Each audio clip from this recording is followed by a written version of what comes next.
بسم اللہ الرحمن الرحیم۔ السلام علیکم۔ روایت ہے حضرت ابو ہریرہ رضی اللہ تعالیٰ عنہ سے،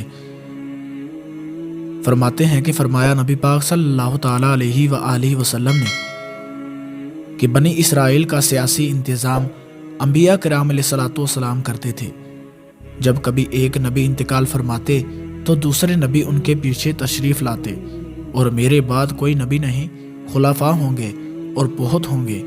صحابہ نے عرض کیا تو ہم کو کیا حکم فرماتے ہیں؟ فرمایا اگلے پھر اگلے کی بیعت پوری کرو، انہیں ان کا حق دو، کیونکہ اللہ تبارک و تعالیٰ ان سے خود پوچھ لے گا ان کے متعلق جن کو ان کے دعایا بنایا۔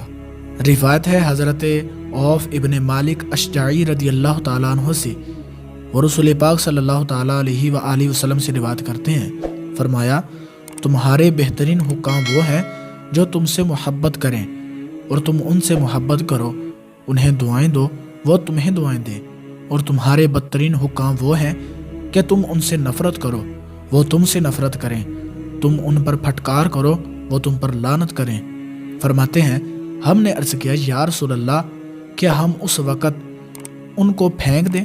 فرمایا نہیں، جب تک کہ وہ تم میں نماز قائم کریں، نہیں جب تک کہ وہ تم میں نماز قائم کریں۔ خبردار جس پر کوئی امیر والی ہو پھر اس میں اللہ کے گناہوں میں سے کچھ دیکھے تو جو کچھ وہ اللہ کا گناہ کرتا ہے اسے تو ناپسند کرے اور اس کی اطاعت سے ہاتھ نہ کھینچے۔